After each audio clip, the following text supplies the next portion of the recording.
Usa. Usa forma ako. Usa oy. Ayan.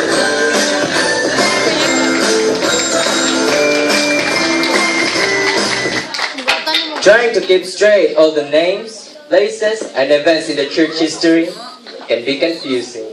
However, church history can be easily organized into 6 major periods according to where and when things happened.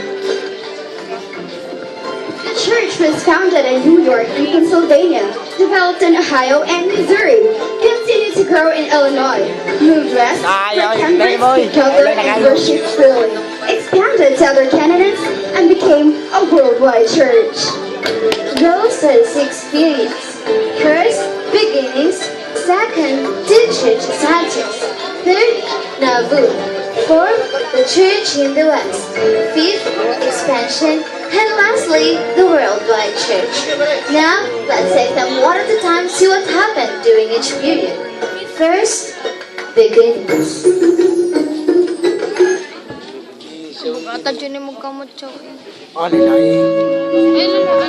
It started in a sacred room in Upper New York State, where the history all began, where Joseph Smith had the first vision.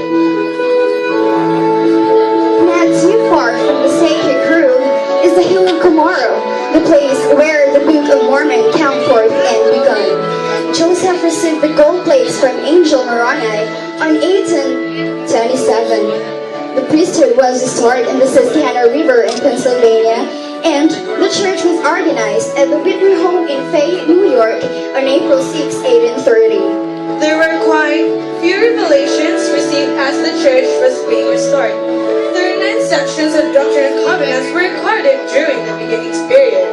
They dealt with the things needed to establish the church, like the Book of Mormon, missionary work, the priesthood, and the organization of the church.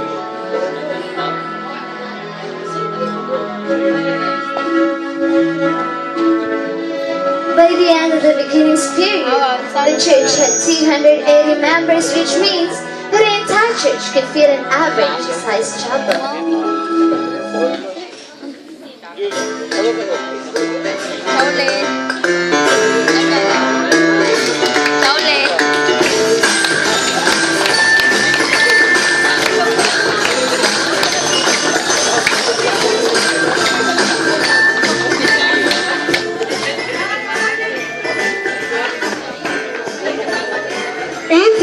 To 1838, we call the second period of our church history.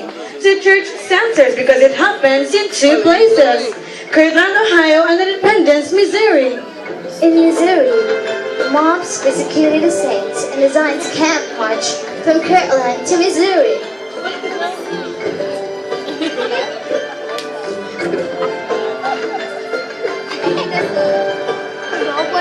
Seven sections of the Dartmouth Covenants were recorded during this period.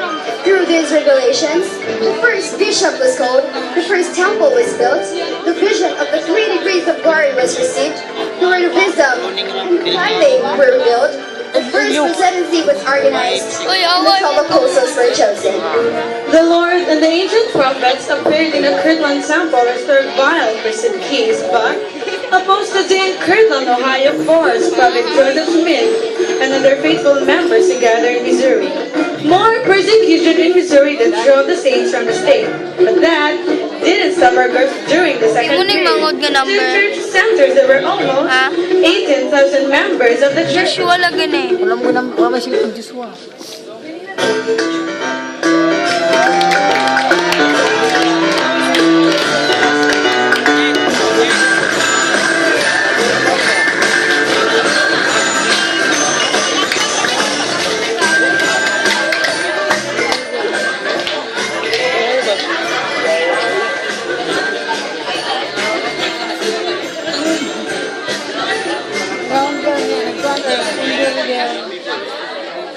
The third period of our church history is called Nauvoo, the city beautiful. The 12 apostles left the settlement for a mission to the British Isles. The world's greatest women's organization, the Relief Society, was founded in a room above Joseph Smith's store. 10 revelations in the Doctrine and Covenants were recorded during the Nabu period, including some of the crowning doctrines of this dispensation, including revelations about temple marriage and temple work for the dead. The Carthage jail of Illinois was the most tragic event of our church history. Occurred in martyrdom of Prophet Joseph Smith and his brother Hiram in 1844. Procedures thought the death of the prophet would mean the end of the church. It couldn't have been more wrong. By the end of the Nauvoo period, when the saints crossed the Mississippi River and left Nauvoo, there were about 34,000 members in Nauvoo, twice as many as they have in the King.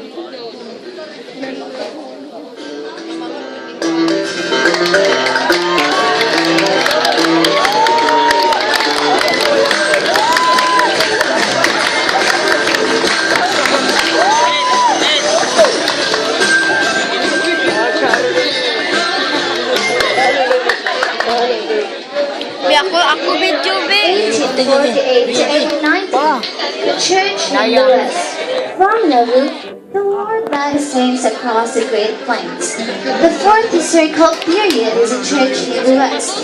Only one section in the Doctrine and Covenants was recorded during this period. Section 136, which revealed the Monographers had to organize the pioneers' camp. Official Declaration 1 was also recorded, ending the practice of a plural marriage, even though fewer revelations were added to the Doctrine and Covenants. Living prophets provided guidance for the church to continue to grow. 4 temples were built during this period. One of these, the Salt Lake Temple, became a sign to the nations of the world. During this period, membership grew from 34,000 to almost 270,000. President Brigham Young and his successors sent the saints to settle the surrounding soil: San Bernardino, California; Las Vegas, Nevada; Bergstone, Alberta, Canada; Colonia Juarez, Mexico; and Paris, Idaho.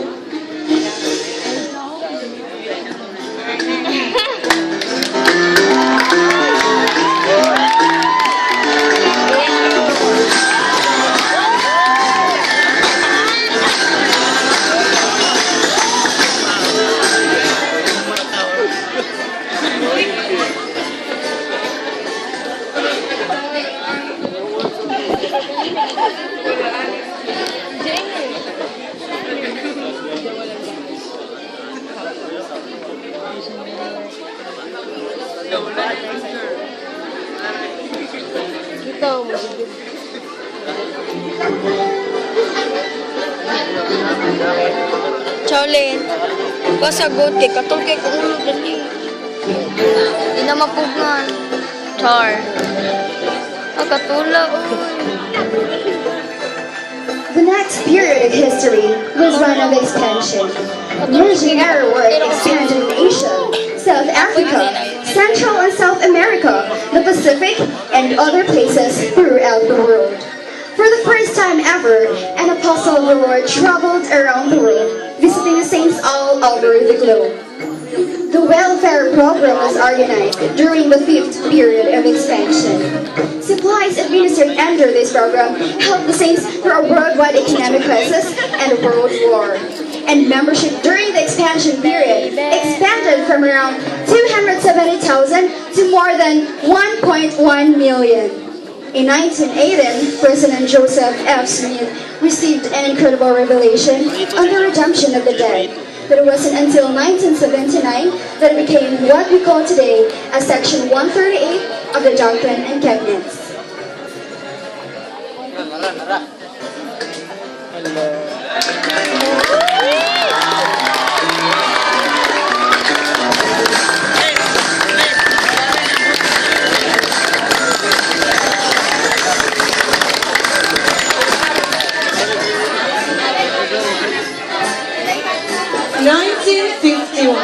This brings us to the period we live in, the worldwide church. As membership increased, additional quorums of 70 were organized, providing leadership to administer all church programs all over the world, no matter how large the church is. Now, large and small temples were built at an incredible pace all over the world to provide temple blessings to all the members. There's hardly a major city without a congregation of the Latter-day Saints. In 1997, membership passed the 10 million mark and kept right on growing. During this exciting period, the Lord has revealed a vision and how the gospel will be carried to every nation on earth. A revelation in 1970 extended the blessing of the priesthood to all worthy males and their families. We are the This was added as official declaration too.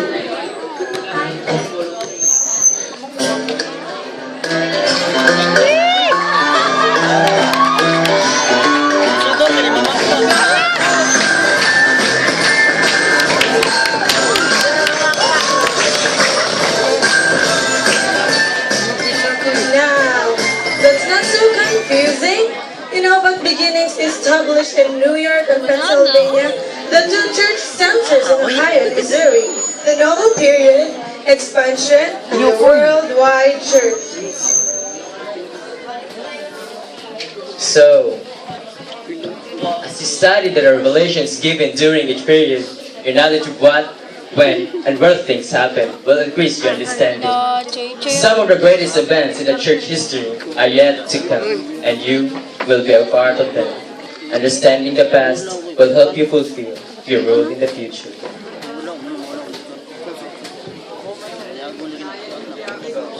President Hinckley said, and we quote, "The time has come to turn about and face the future. This is a season of 1,000 opportunities. It is ours to grasp and move forward. What a wonderful time it is for each of us to do our small part in moving the work of the Lord on its magnificent destiny." Unquote. That's the history The Church of Jesus Christ of Latter-day Saints.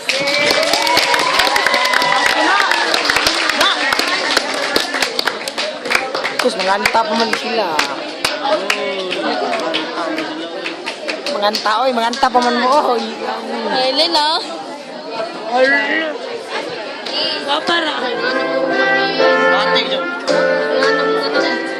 Agniw koy.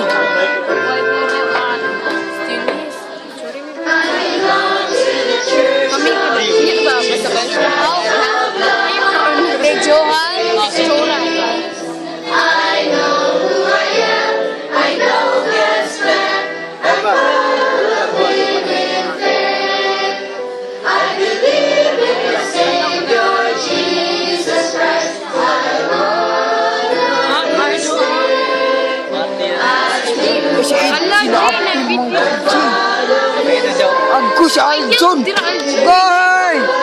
Agay. Sabi agyanan dito, God. Asa stop.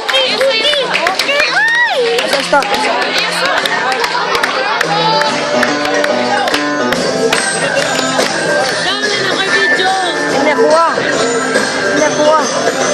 Ba nakakuan ba? Oh, wala na sim. Utot ko. Wala sim. Please stop mo. Sa Mudason, Tupad di sa yung pamulya. kanang mga leaders ko no. Ang inyong mga youth, palihog ko no si